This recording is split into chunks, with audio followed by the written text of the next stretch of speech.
Buenas tardes. En primer lugar, quiero agradecer a Maite Rodríguez, directora del Centro de Estudios Judeocristianos, la invitación a presidir, junto a Tal Itzhakov, portavoz de la Embajada de Israel en España, el acto de clausura del curso 2024-2025 que trató sobre el antisemitismo, un mal que nunca muere. Quiero manifestar mi profundo agradecimiento al centro y a Maite por la excelente labor que viene realizando durante muchos años. Gracias. Y en este día especial de encuentro quiero expresar el respeto y alegría por la elección del Papa León XIV y desear que inspire paz, diálogo y fraternidad entre nuestros pueblos. Y asimismo me gustaría agradecer sus declaraciones instando a seguir las huellas del Concilio Vaticano II.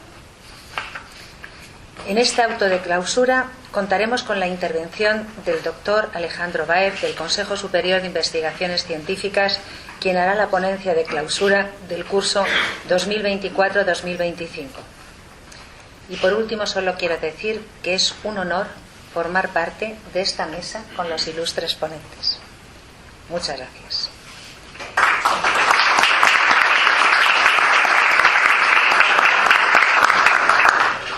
Cedo la palabra a Tal Itzhakov, quien nos dirigirá una presentación. Muchas gracias, Tal. Gracias. Quiero recordar que Tal es la portavoz de la Embajada de Israel en España. Hace unos meses, mis compañeros en la embajada me regalaron una clase de sevillanas para mi cumpleaños. Durante la clase, la profesora notó que no era de aquí porque había algunas palabras que no entendía.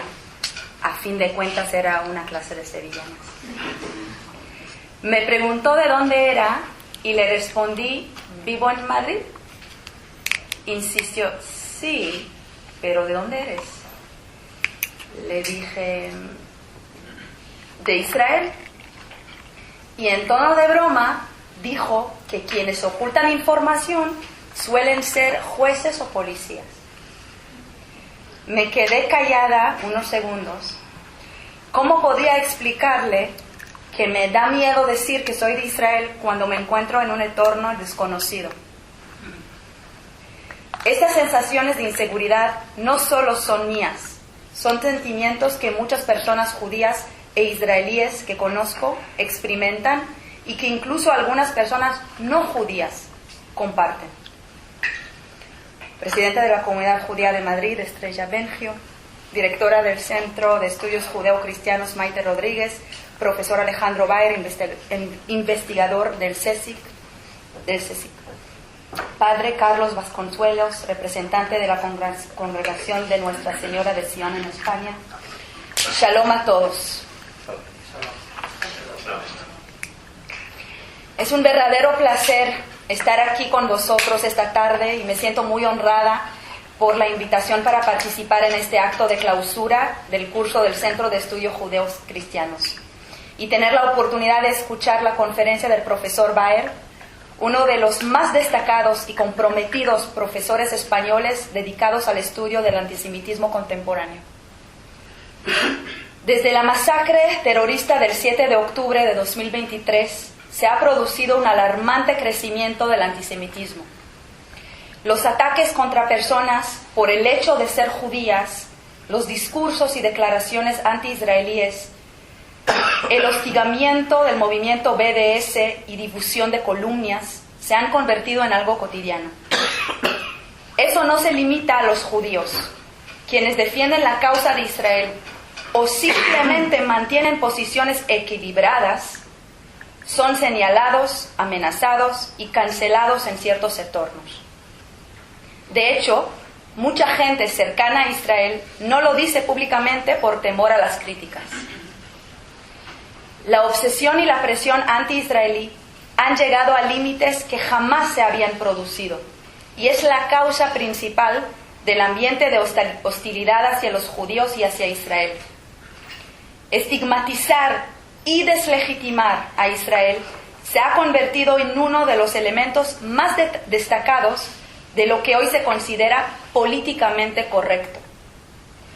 Debemos hacer un llamamiento a toda sociedad para combatir el antisemitismo en todas sus formas, hacia los judíos como individuos, como colectivo y hacia el Estado judío. La lucha contra el antisemitismo, al igual que contra cualquiera de las otras formas de intolerancia, es una responsabilidad de la sociedad en su conjunto, no solo de los judíos. Cuando una sociedad se rinde ante las presiones de quienes viven encerrados en la intolerancia y la incitación al odio, la democracia se debilita. No podemos permitir que el miedo se normalice, que el silencio se imponga o que la indiferencia gane terreno.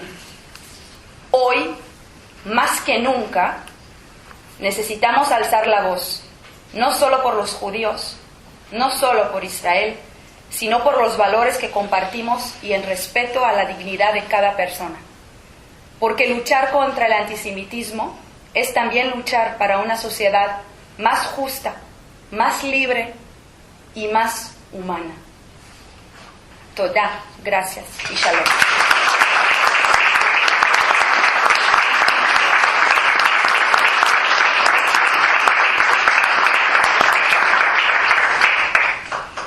Muchas gracias, Tal. A continuación, Maite Rodríguez, directora del Centro de Estudios Judeocristianos, hará un resumen del curso que hoy se clausura. Muchas gracias, Maite. Gracias, Estrella.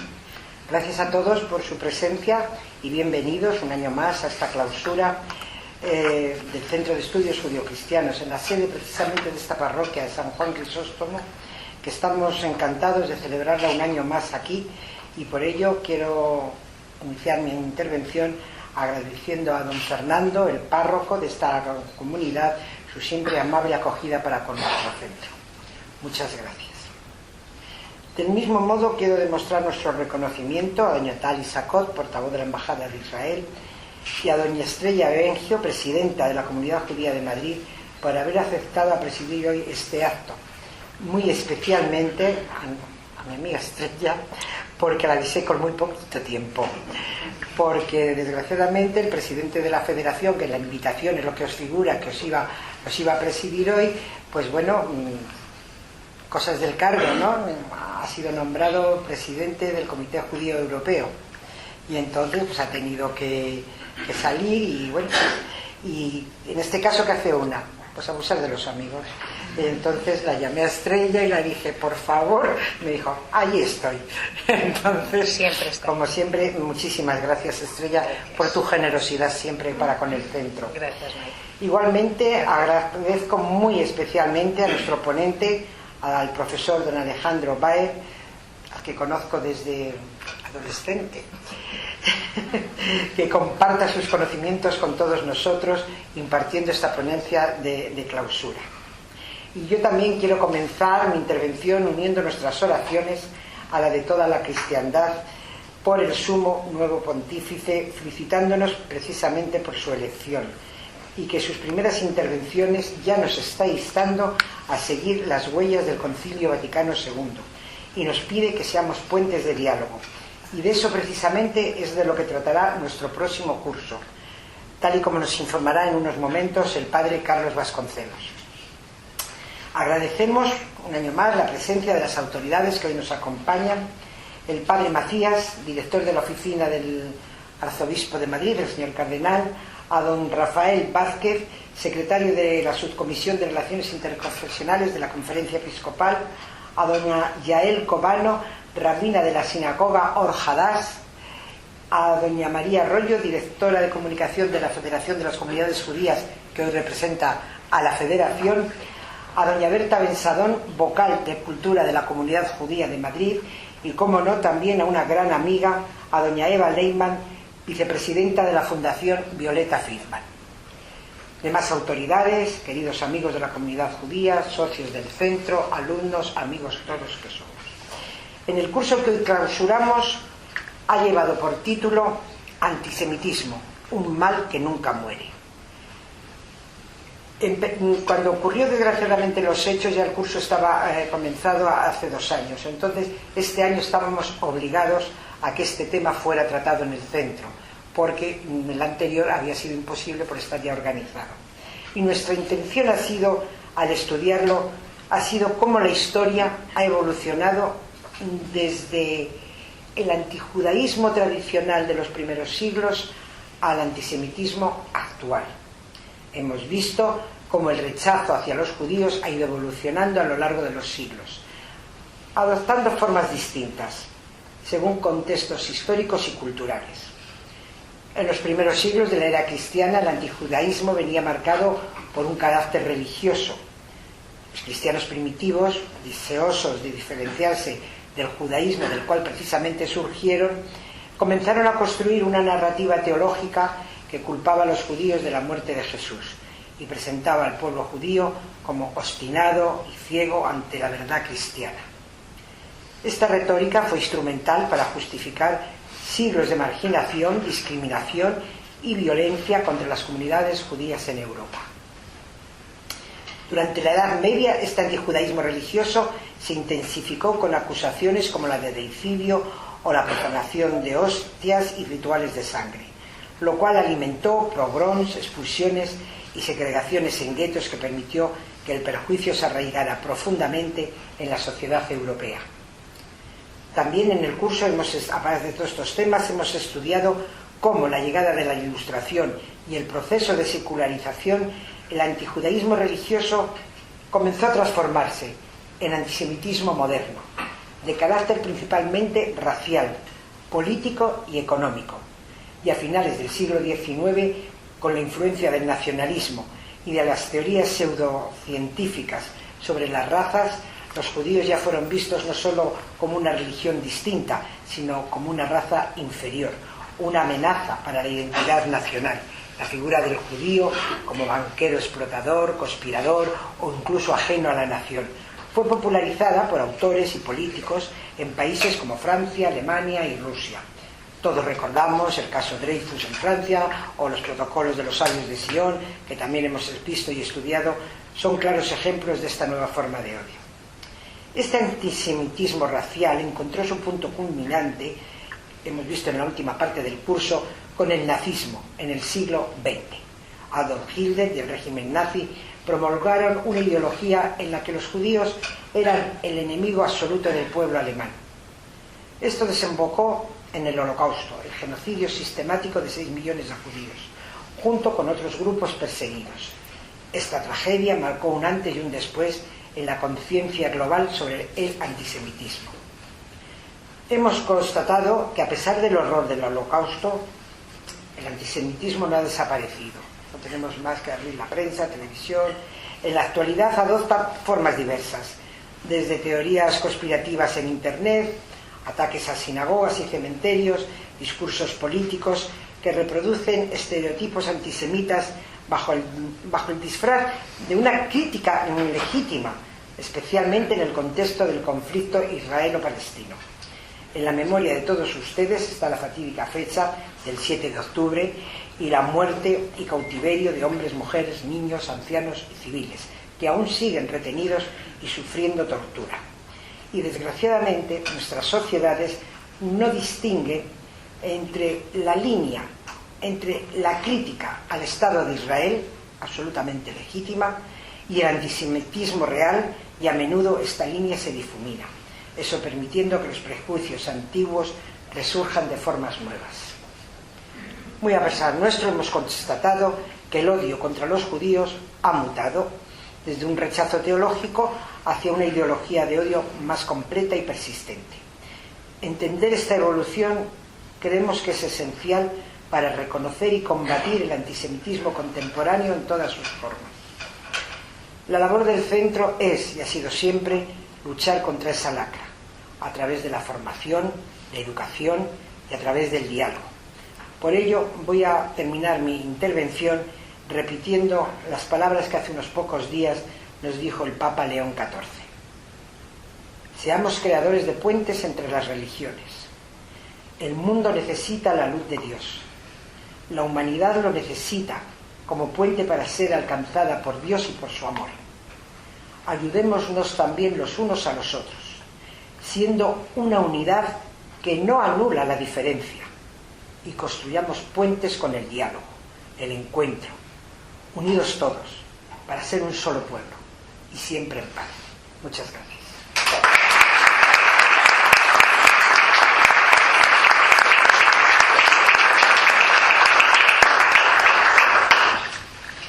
Muchas gracias, Maite. A continuación, el padre Carlos Vasconcelos, representante de la Congregación de Nuestra Señora de Sion en España, presentará el próximo curso del centro. Muchas gracias, padre. Queridos amigos, me oyen bien ahí. Queridos amigos e amigas, la declaración Nostra Aetate, emitida durante el Concilio Vaticano II sobre las relaciones de la Iglesia con las religiones no cristianas, cumple el 28 de octubre de este año 60 años, cuando fue promulgada el párrafo número 4 de esta declaración. Fue para muchos algo insuficiente e inconsistente, siendo las relaciones entre ambas religiones algo que generó a lo largo de cerca de 2 milenios dolor y sufrimiento al pueblo judío, y que dejó una huella perenne tanto en la historia del cristianismo como de la humanidad.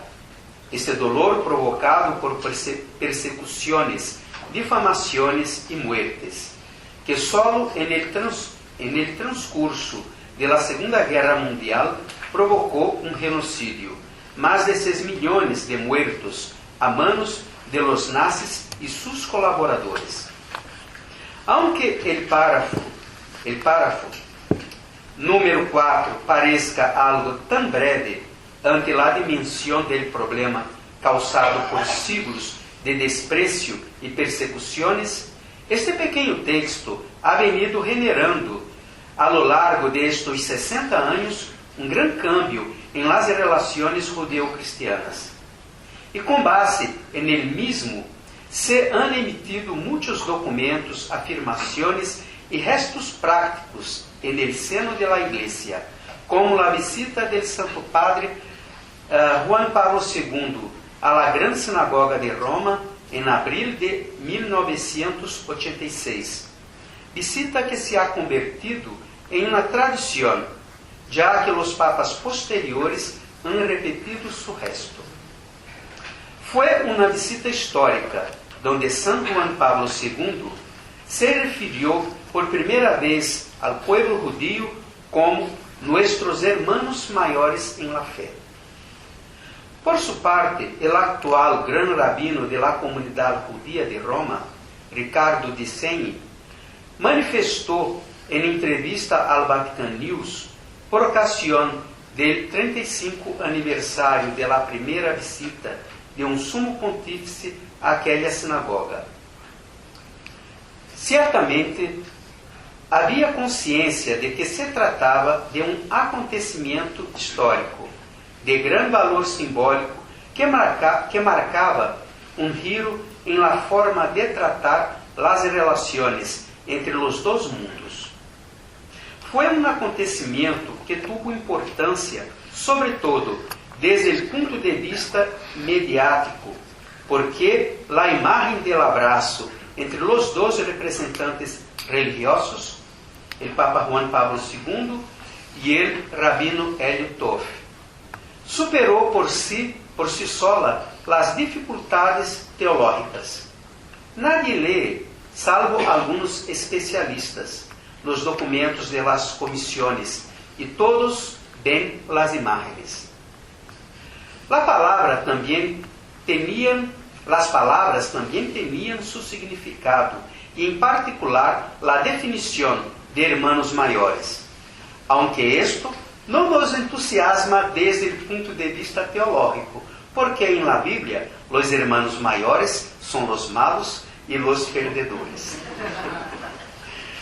Volviendo a Nostra Aetate, el deseo del Santo Padre Juan XXIII era que se produjera um documento que hablasse de las relaciones entre judaísmo e cristianismo, pero por questões históricas e políticas después de muchos esfuerzos del cardenal Bea, que fue el cardenal encargado de este documento, y del entonces Papa Pablo VI, surgió nuestra Aetate, como un documento ecuménico e interreligioso más amplio, que incluyó el párrafo 4, que desde hace 60 años viene generando frutos.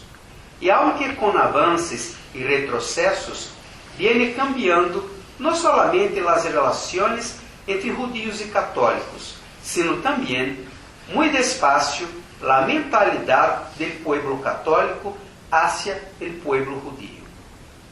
Este centro de estudios es la respuesta de la Iglesia en Madrid al llamado del Vaticano II, en la Declaración Nostra Aetate. Es la respuesta de la Iglesia de Madrid y de la Congregación de las Hermanas y de los Hermanos de Sion. Y ahora cito el documento. Como es, por consiguiente, tan grande el patrimonio espiritual común a cristianos y judíos, este Sagrado Concilio quiere fomentar y recomendar el mutuo conocimiento y aprecio entre ellos, que se consigue sobre todo por medio de los estudios bíblicos y teológicos y con el diálogo fraterno. A ello nos dedicamos en el Centro de Estudios Judeo-Cristianos en estas décadas y por ello, en el curso que empezaremos este otoño, por la gracia de Dios, hablaremos de los avances logrados por el diálogo judeo-cristiano, los cambios en la enseñanza de la Iglesia, el cambio de percepción mutua entre judíos y cristianos, entre otros temas. No os voy a dar más spoilers. Hay que inscribirse y hacer el curso. Estos temas tan esenciales serán tratados y ampliados por un gran equipo de ponentes, algunos ya conocidos por todos nosotros y otros nuevos invitados. Como de costumbre, tendremos profesores judíos y cristianos, españoles, israelíes, brasileños y etc., que evalúan los avances logrados con este pequeño pero grandioso párrafo de la Declaración Conciliar Nostra Aetate. Muchas gracias.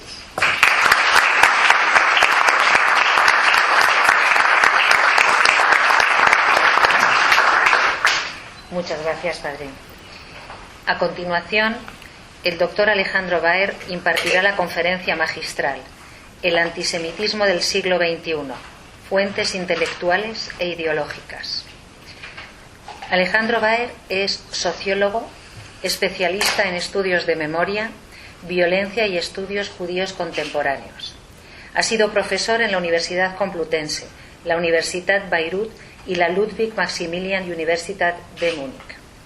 Además, entre 2012 y 2022 fue catedrático de Sociología y director del Centro para los Estudios del Holocausto y el Genocidio en la Universidad de Minnesota.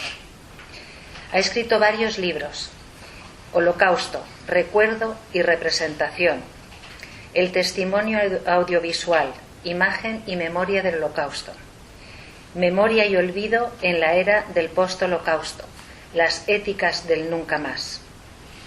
En la actualidad es investigador científico del Consejo Superior de Investigaciones Científicas en el Departamento de Antropología. Y su último libro, publicado, lleva por título Antisemitismo, el eterno retorno de la cuestión judía. Este es un breve resumen del currículum del profesor Baer, que tiene pues muchísimas páginas y bueno, es una persona con unos conocimientos enormes y hoy con su conferencia magistral estoy segura que nos va a encantar. Muchas gracias. Muchísimas gracias, buenas tardes. Muy agradecido por estas presentaciones tan generosas, un poco exageradas. La verdad que me siento muy honrado por participar como ponente en la clausura de este curso y de estar en compañía tan distinguida, con compañeros de universidad, que hay varios aquí, y con querida Maite, a quien conozco décadas, ya, ¿no? Tiempos inmemoriales.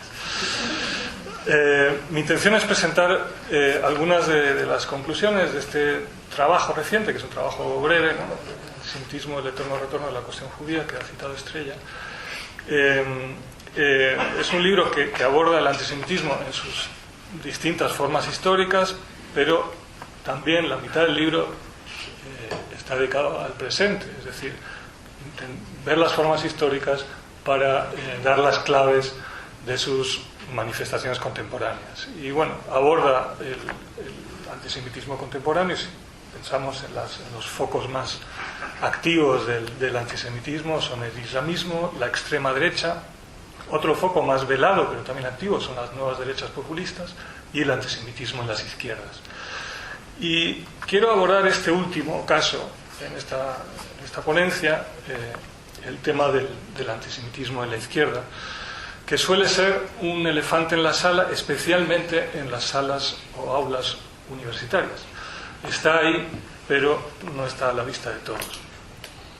Durante el transcurso de la guerra entre Israel y Hamás, desde el 7 de octubre del 23, las universidades, primero en Estados Unidos, pero luego también en Europa, aquí en España, también han sido escenario de masivas movilizaciones estudiantiles en formas de acampadas y concentraciones. Rápidamente se había propagado un discurso de apoyo incondicional, sin fisuras, a Palestina, o digamos a un concepto que podemos llamar Palestina, que llegaba a justificar los ataques contra israelíes y la toma de rehenes civiles como legítima resistencia anticolonial.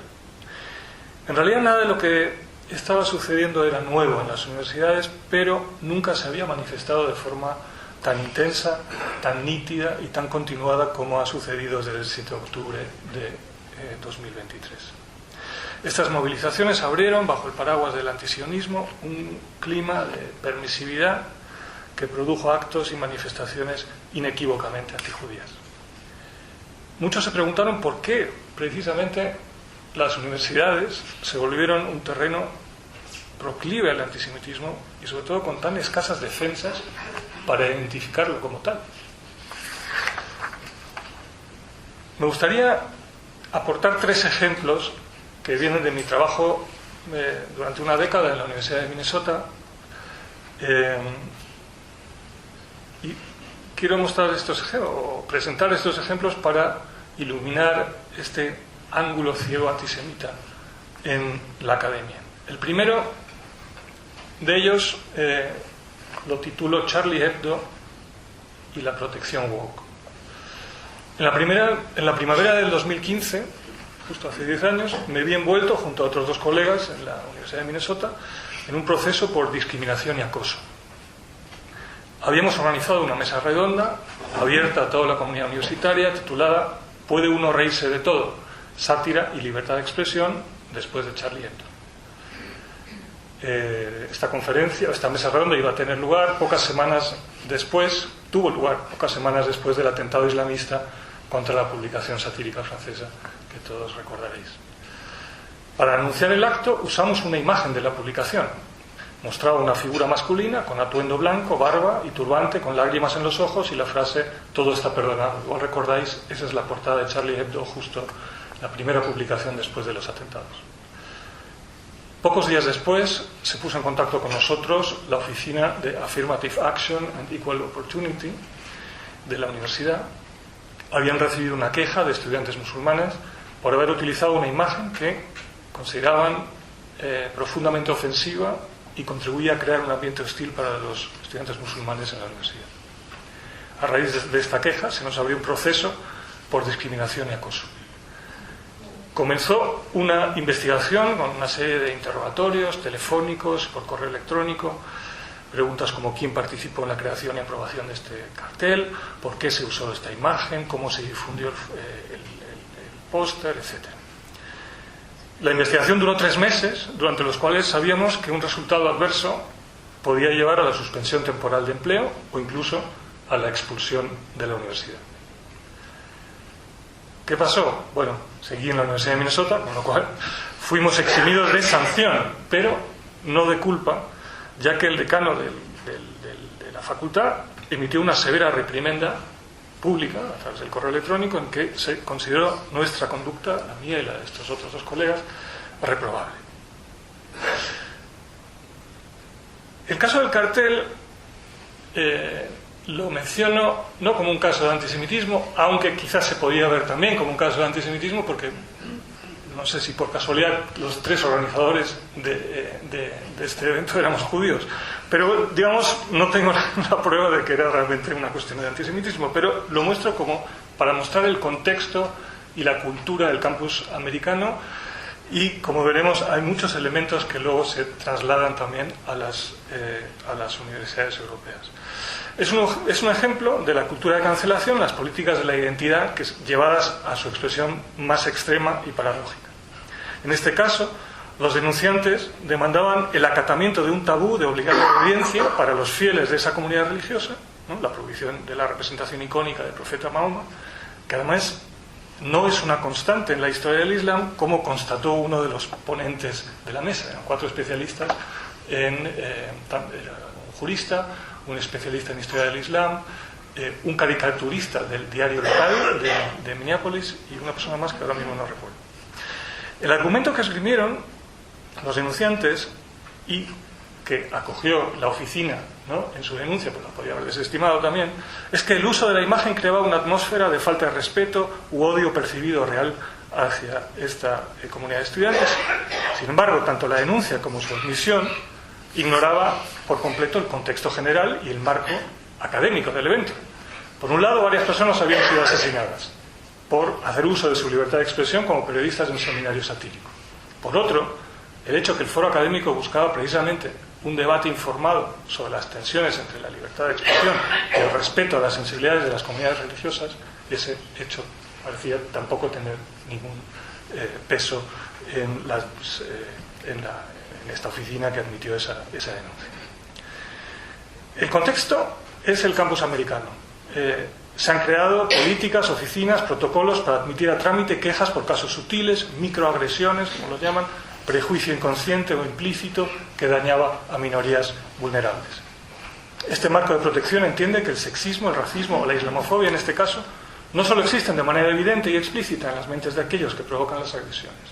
La islamofobia, entendían, se depositaba en imágenes, en connotaciones o asociaciones mentales que perpetuaban una situación de opresión, de jerarquía cultural y de exclusión.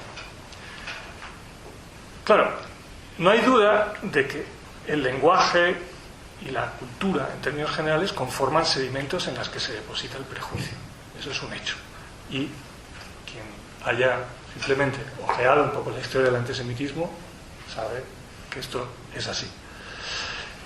Por lo tanto, se podría discutir si la referencia a la viñeta de Charlie Hebdo en ese póster realmente perpetuaba una forma velada de exclusión de los estudiantes de confesión musulmana, o si por el contrario, que es más bien, fue nuestra opinión, prescindir de la cita, la polémica, que era el objeto de debate, hubiera significado autocensura y claudicación ante un dogma que es ajeno a todo criterio académico.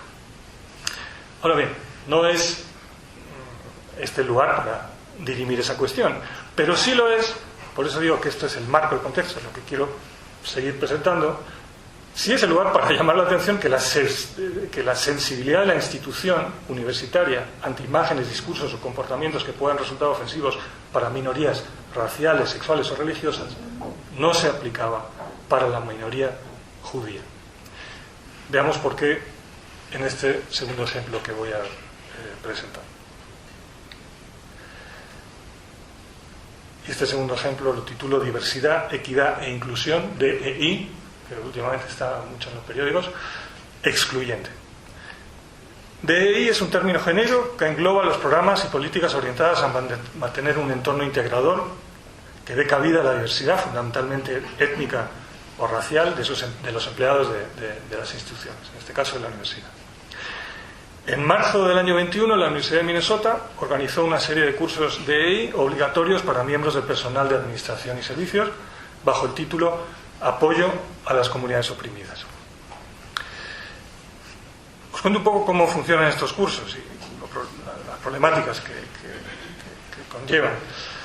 Es habitual que para determinadas actividades los participantes sean separados en dos grupos en función de su identidad racial.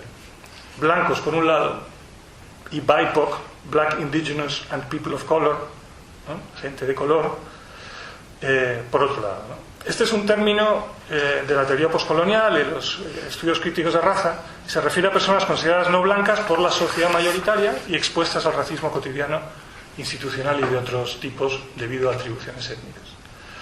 La idea detrás de esta separación es que las identidades visibles, como el color de la piel, son las que generalmente determinan el grado de privilegio en la sociedad. Se pueden tener otras identidades personales, pero si no son visibles, no se consideran la identidad de grupo principal, algo sin duda muy cuestionable.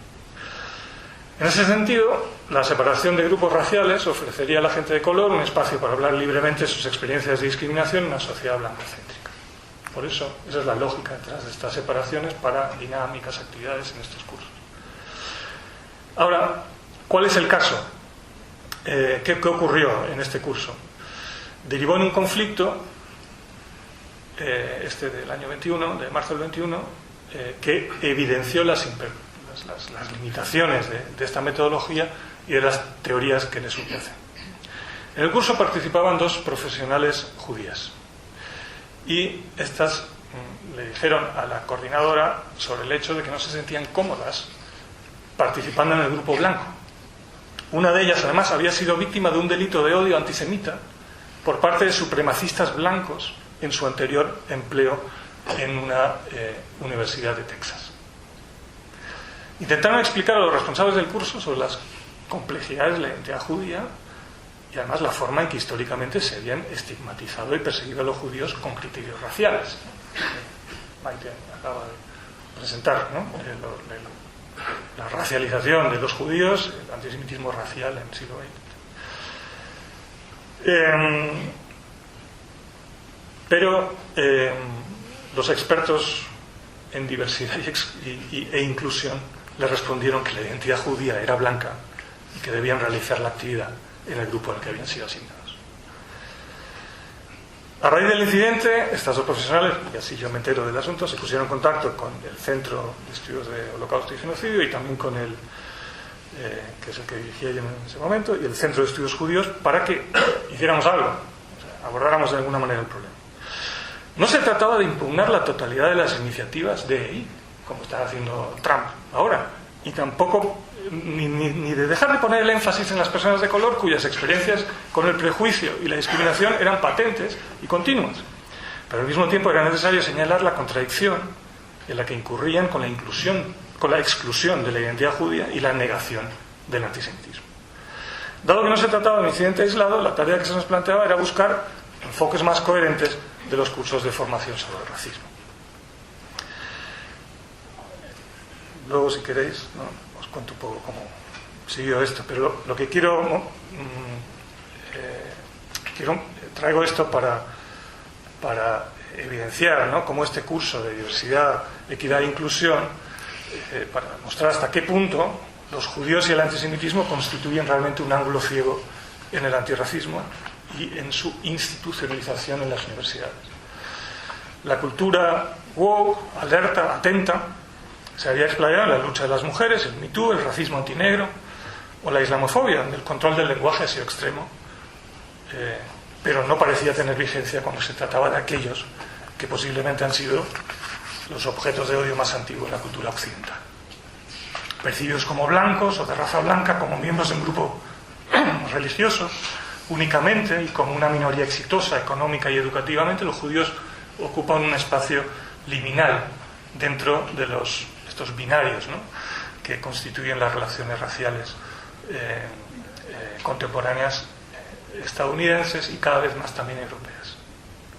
Una vez aceptada la premisa que los judíos eran blancos, entonces estos no podían sufrir de prejuicios ni de discriminación o injusticia, o por lo menos no de la misma manera. Y en tanto que privilegiados, el antisemitismo quedaba por completo fuera de la conversación.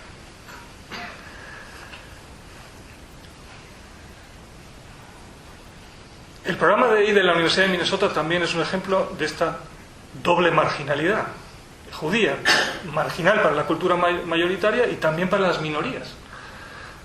Y también de cómo los judíos se están viendo obligados a suprimir su propia historia y experiencias de estigmatización, de discriminación o experiencias históricas en general dentro de estos círculos antirracistas. Paradójicamente, en un contexto de afirmación identitaria y cultura woke, supuestamente vigilante, atenta ante los sesgos, prejuicios implícitos y microagresiones. La teoría crítica de la raza es una filosofía política que ve la sociedad a través de la lente del conflicto racial sustenta esta invisibilidad. Este antirracismo miope no solo ignora la existencia del antisemitismo, también lo activa con argumentos que tienen especial eco en un entorno activista por la justicia social. Los judíos son privilegiados y poderosos. Es más, lo son en su expresión más diáfana. Es decir, se vuelve a un estereotipo clásico del antisemitismo. Y el mero hecho de señalar el problema del antisemitismo, y lo vemos constantemente, se convierte en la prueba de esa posición de poder.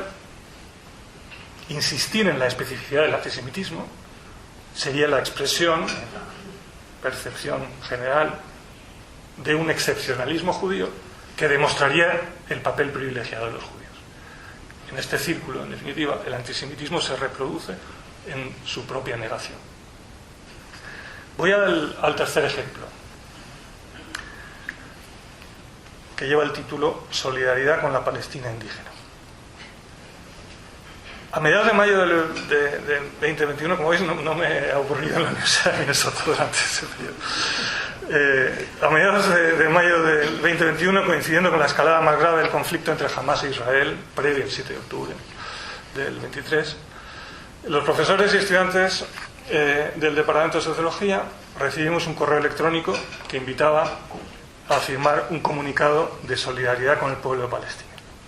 El comunicado había sido escrito por profesorado de otro departamento y ya contaba con una larga lista de adhesiones. Y la declaración, este comunicado, el texto, condenaba al Estado de Israel en los siguientes términos.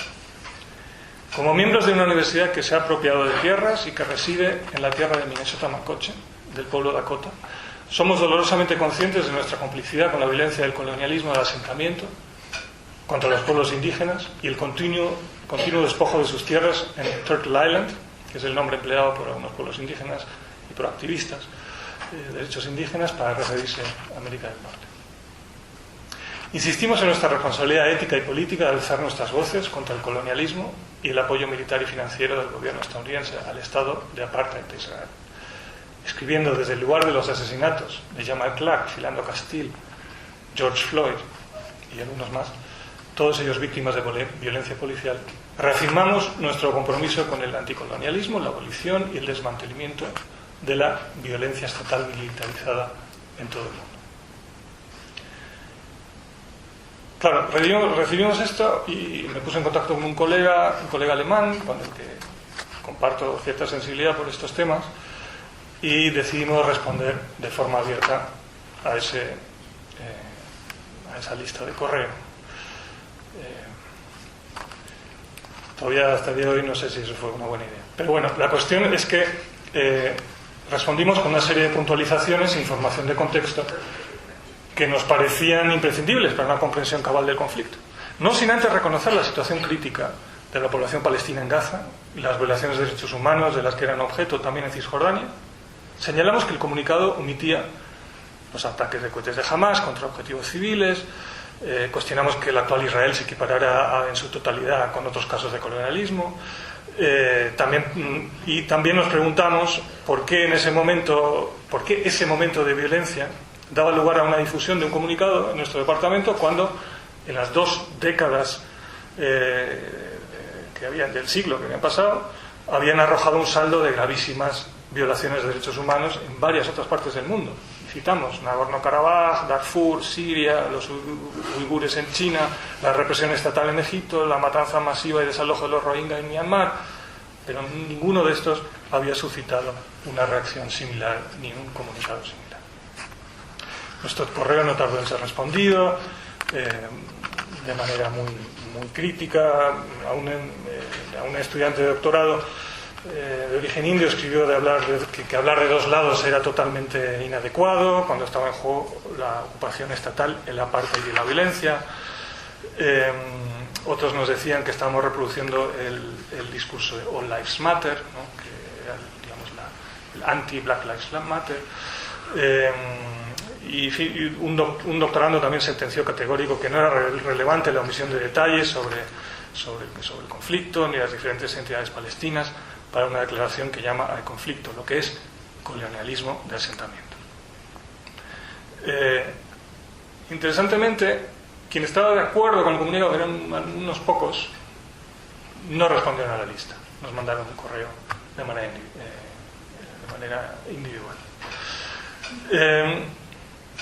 En definitiva, el comunicado de solidaridad y en las críticas a nuestros reparos y matices aparecían de forma nítida los ejes ideológicos y los marcos conceptuales, las cosmovisiones que se habían afianzado en las universidades americanas, cuyas fuentes intelectuales eran la teoría postcolonial, los estudios subalternos, los estudios críticos de raza que mencionaba antes y los estudios étnicos. Por un lado, la categorización binaria que informa las políticas de identidad y el antirracismo en los Estados Unidos, que mencionaba antes, blancos y people, ¿no? Gente de color, personas de color, y esa categorización en la atribución de identidades en el conflicto israelí-palestino. Igual que los judíos son definidos como blancos en Estados Unidos, lo eran por extensión también en Israel-Palestina, donde eran retratados como ejecutores de una violencia colonial contra la población autóctona, la población indígena. Luego está el movimiento muy presente en ese comunicado, el movimiento por la recuperación de la memoria indígena en América y el reconocimiento de su desposesión y genocidio, pero aquí se volvían prismas que condicionaban la comprensión, o más bien la distorsión reductora de un conflicto territorial muy lejano, cuyas características difieren, entre otras cosas, en el hecho de que precisamente la indigeneidad es reivindicada tanto por árabes como por judíos. Y en tercer lugar, la analogía entre la violencia policial antinegra y la represión israelí de la población palestina.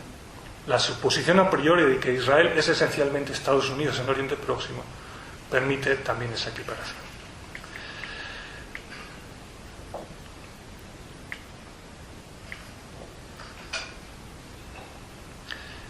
En definitiva, para muchos estudiantes progresistas, los judíos se habían convertido en la encarnación especular del mal histórico americano, la opresión racial, el genocidio y el colonialismo de asentamiento.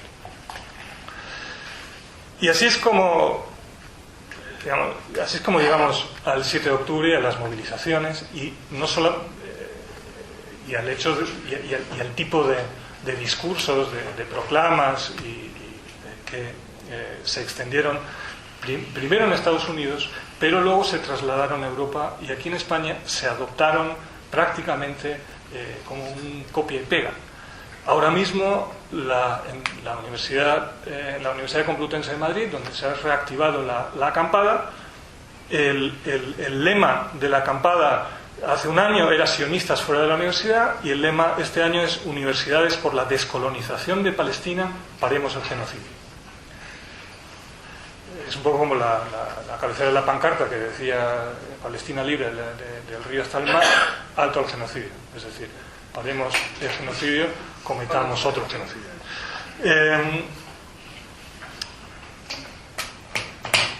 He mencionado esto del colonialismo de asentamiento, que es el marco más extendido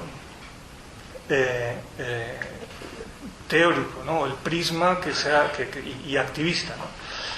Y el Estado de Israel ocupa un lugar muy destacado en la teorización del colonialismo de asentamiento, lo cual es llamativo.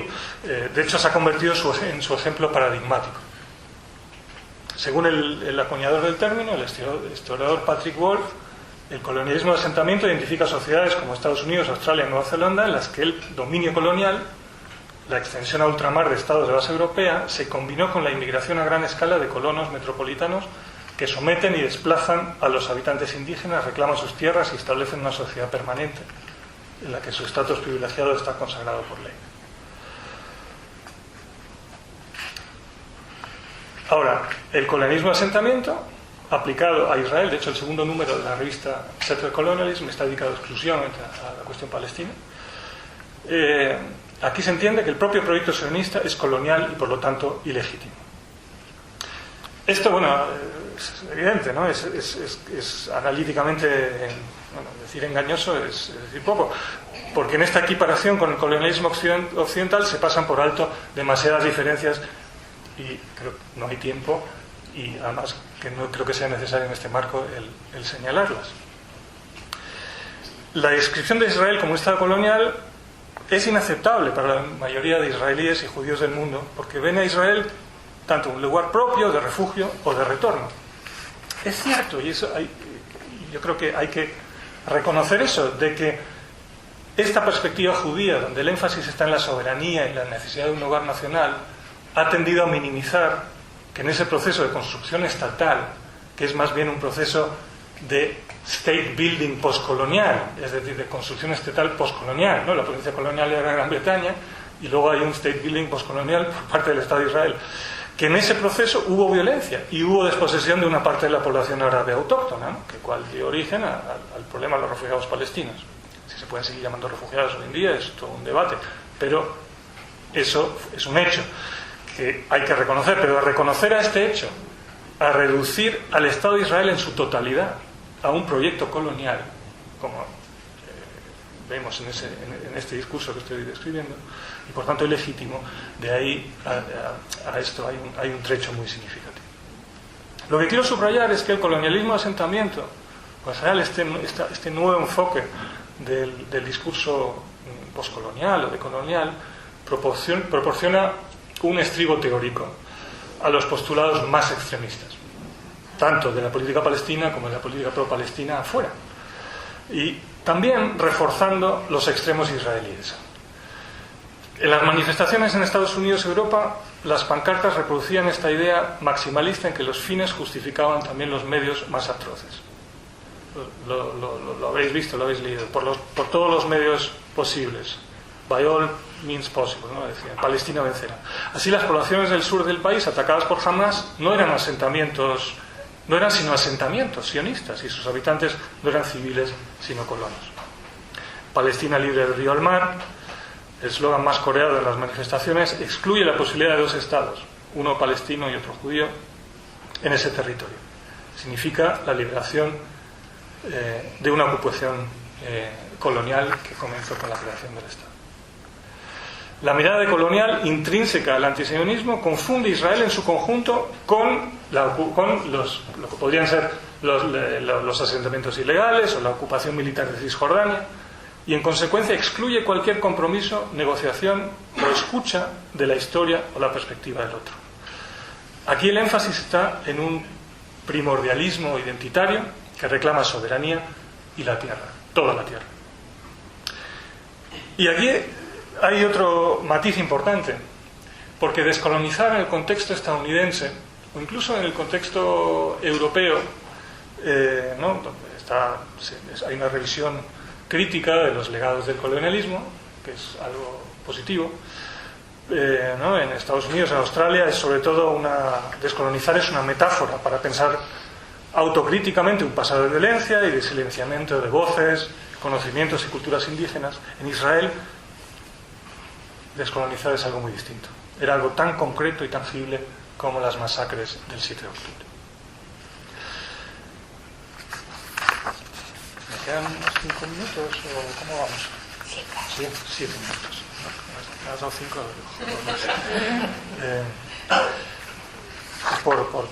Por cerrar y por concluir. Paso al último apartado de esta intervención. En mayo del año pasado, Pablo Iglesias escribe un artículo en Ara, en el periódico catalán, La cuestión judía. No lo habéis leído. Lo cito. Hoy la causa palestina unifica las luchas de todos aquellos que imaginan una sociedad justa, del mismo modo que el socialismo fue la encarnación de una sociedad futura mejor con la que se identificaron millones de judíos en todo el mundo. Hoy los perseguidos, los excluidos, los asesinados son los palestinos, y la defensa de su causa es la tarea política más decente, porque defender a Palestina es cuestionar las bases criminales de nuestro mundo. O sea, yo leí esto y bueno, Claro, como los académicos está el shock, pero luego digo, interesante.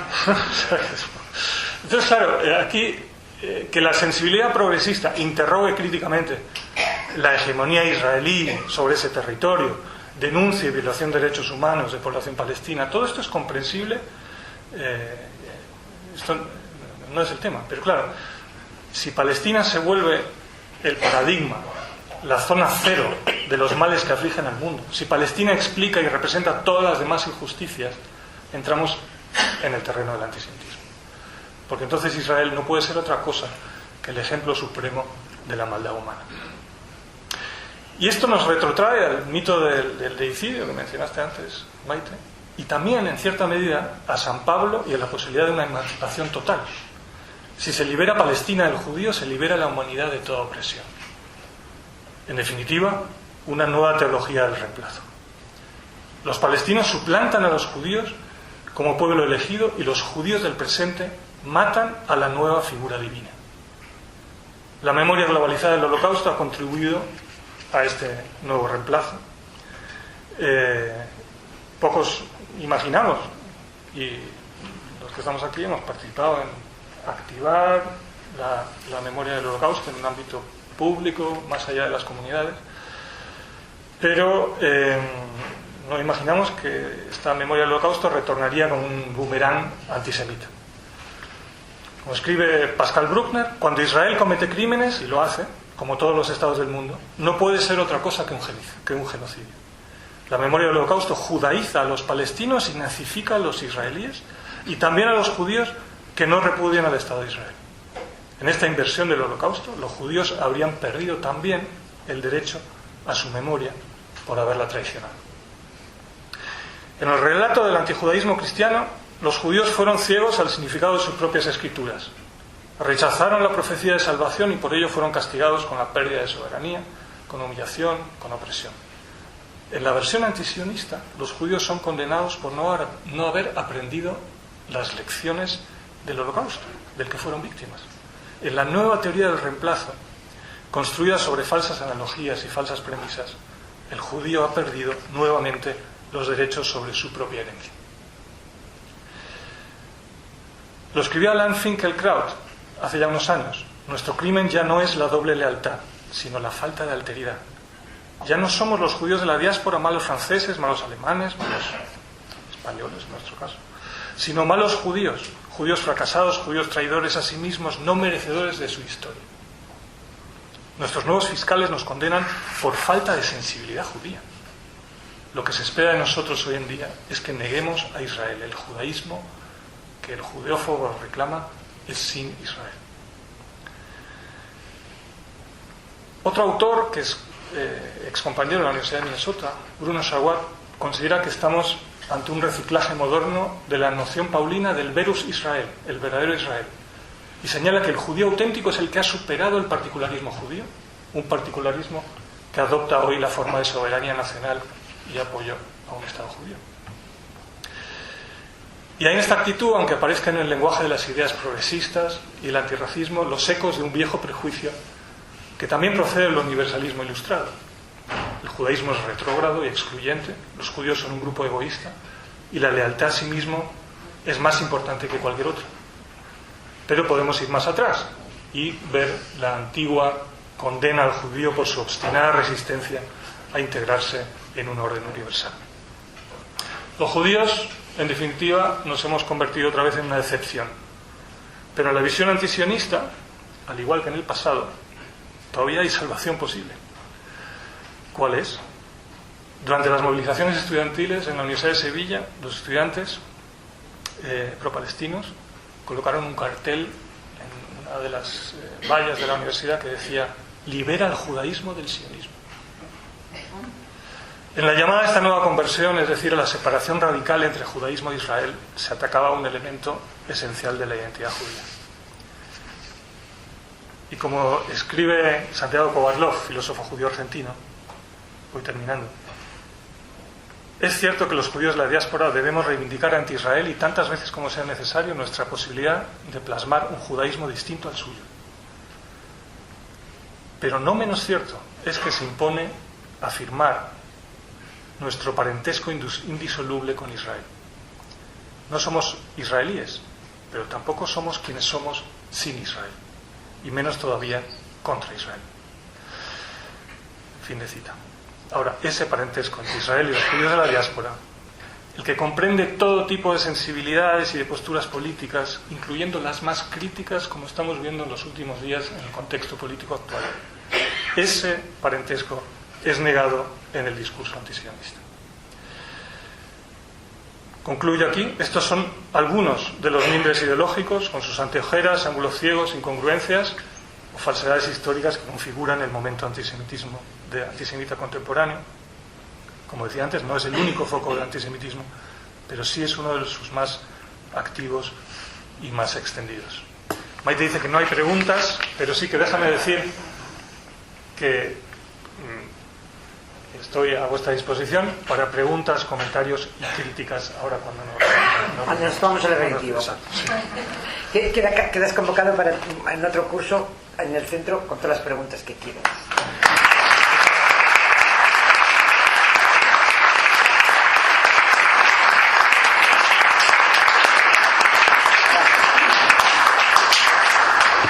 Aparte que me encanta oír a un judío hablar de San Pablo, Alejandro, muchísimas gracias por esta magnífica conferencia magistral. Yo creo que ahora mismo a mí me cuesta hablar porque tengo tanto que pensar que resulta un poco difícil. Bien, a continuación voy a decir unas palabras. Y quería recordar que el tema del curso 2024-2025 del Centro de Estudios Judio-Cristianos es antisemitismo, un mal que nunca muere. Hemos hablado mucho del antisemitismo, del Holocausto. Yo quiero hacer aquí un pequeño resumen, ¿no? Que la manifestación del antisemitismo durante el Holocausto dio lugar tristemente al asesinato de 6 millones de judíos, entre ellos 1,5 millones de niños. Después del Holocausto y a lo largo de muchos años, el mundo decidió que había que evitar que esto volviera a suceder, el nunca más. Y fueron muchas y numerosas las iniciativas y acciones que se realizaron para luchar contra ese antisemitismo y evitarlo. Y entre ellas era la educación. Ahora mismo cuando escuchamos con Alejandro parece que esa educación se vuelve en contra. Había que educar a los jóvenes, decirles lo que había pasado, la importancia de la indiferencia, la importancia del conocimiento. También se hizo la definición del IRA para distinguir esta dicotomía de la que hablamos de judaísmo, sionismo, Israel, los judíos. Está allí. A nivel de la Unión Europea ha habido numerosas iniciativas y la última de la Comisión de la Unión Europea es la estrategia de lucha contra el antisemitismo y apoyo a la vida judía de 2021-2030 y se publicó y se realizó en octubre de 2021, antes del 7 de octubre que estamos viviendo ahora. O sea, ya entonces, antes de toda esta situación, ya se ponía de manifiesto que ahí había un problema y que había que resolverlo. No era la primera vez que se intentaba hacer. A nivel nacional tenemos el Plan Nacional para la Implementación de la Estrategia Europea de Lucha contra el Antisemitismo, que fue aprobada en el Consejo de Ministros en enero de 2023, entre otras muchas acciones. Todo eso se hizo y llega el 7 de octubre, el triste 7 de octubre, en el que tuvo lugar la mayor masacre que ha sufrido el pueblo judío desde el Holocausto. Ese terrible día, ya lo sabemos todos, la organización terrorista Hamás masacró y asesinó de la forma más atroz, cruel, salvaje a más de 1.200 inocentes. Secuestró a 240 civiles, entre ellos mujeres, niños y ancianos, de los cuales hoy todavía muchos siguen retenidos. Y no sabemos si están vivos o muertos, y desde luego si siguen vivos, están vivos y viven en unas condiciones terribles. Pues bien, ante esto, uno que vive en un país, pues sucede y asesinan y secuestran a personas, pues hay que reaccionar. Sin embargo, a la masacre, a esta terrible masacre, lo que le siguieron fueron las más abyectas y miserables manifestaciones antisemitas. manifestaciones que han alcanzado una gravedad que la mayoría de los judíos en vida no habíamos conocido. Acaba de comentar Alejandro situaciones hilarantes, pero esto que estamos viviendo hoy en día es totalmente nuevo, es escalofriante. Hay discursos de odio, acoso en nuestros centros comunitarios, intimidación de los estudiantes, no solamente en las acampadas. Es que hemos escuchado a profesores que han dicho a los alumnos, pues mira, cuando empieces, quédate en tu casa, no vengas por clase, porque ¿para qué? Espérate a que esto pase. Llegando incluso a poner en peligro la vida de personas. Y eso sucedió aquí en Madrid, en un restaurante kosher. Había personas cenando, llegó un individuo, roció la puerta con gasolina y iba a prender fuego. Afortunadamente los camareros lo pagaron, pero si eso hubiera sucedido, aquí ya estamos poniendo en peligro la vida. Iban a matar. Esto era la primera vez que sucedía en esta ciudad. El odio irracional hacia el pueblo judío aparece de nuevo. Este aumento de antisemitismo se manifiesta en el mundo, en Europa en general y también en España. Como comunidad judía, a la que represento en Madrid, esta es una situación difícil que condiciona mucho nuestra vida. Entre otras cuestiones, nos lleva a necesitar refuerzo de las medidas de seguridad que ya teníamos desde hace años, antes del 7 de octubre. Y ahora se tiene que reforzar en instalaciones, en el colegio. Los niños cuando van al colegio, pues hay una UPR, y entran en el cole y hay Policía Nacional con metralleta, y en las sinagogas principales también, y en otras muchas también. Cuando llega una celebración importante como Rosh Hashanah, Yom Kippur, pues sinceramente yo no descanso hasta que cada uno vuelva a su casa. Mi familia ha aumentado de manera enorme y es muy preocupante, inquietante. Y debo agradecer a las fuerzas y cuerpos de seguridad del Estado que están ahí para proteger, pero el tema es que esta es una circunstancia que hemos normalizado y que, sin embargo, quiero destacar que solo los españoles que somos judíos vivimos con estos condicionantes y con estas necesidades que son cada día más difíciles. Hay una fortaleza de sobrellevarlo, de sobreponerlo y seguir viviendo la vida con normalidad, pero cuando escuchas a algunos miembros de nuestra comunidad que llegan a la sinagoga, es que el coche de policía no estaba ahí, es que estoy preocupado, y es que qué va a pasar, y es que qué es lo que hay. Es una situación que inédita, inaudita y nunca había sucedido. Y estas circunstancias, como ciudadanos, son preocupantes, ya que alteran la convivencia en numerosos ámbitos. Por ello, todas las instituciones y la sociedad en general debería actuar de manera seria, contundente y urgente en la lucha contra el antisemitismo. Existen elementos formales y legales, he mencionado algunos, para hacerlo, pero no existe una clara determinación para llevarlo a cabo. Como afirma el escritor David Grossman, somos un pueblo de supervivientes empedernidos, un pueblo que ha mantenido la identidad intacta durante siglos, a pesar de la persecución y la dispersión, y a pesar de los intentos de aniquilarnos como pueblo, de destruir la identidad que nos define y la fe que nos mantiene unidos. Muchos nos ayudaron en los momentos más oscuros de nuestra historia, y también ahora debo de destacar que no podemos luchar solos contra el antisemitismo. Esperemos que muy pronto podamos vivir en un mundo mejor, de convivencia, tolerancia y de paz. Muchas gracias.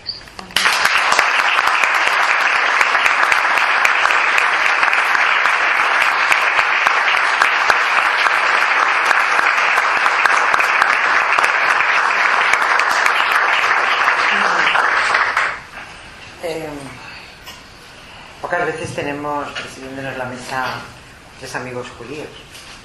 Entonces, para el Centro de Estudios Judío-Cristianos, el olivo es un símbolo, es el nombre de nuestra revista, es el nombre, Dicen que el arca de Noé, la paloma, llevaba el olivo y os queremos obsequiar a los tres con un olivo, símbolo de nuestro cariño y nuestra pasión.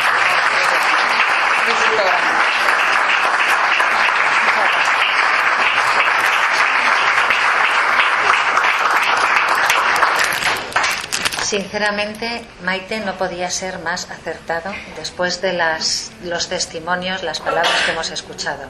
El olivo representa la paz y es la esperanza por esa paz que todos necesitamos. Muchas gracias. Gracias.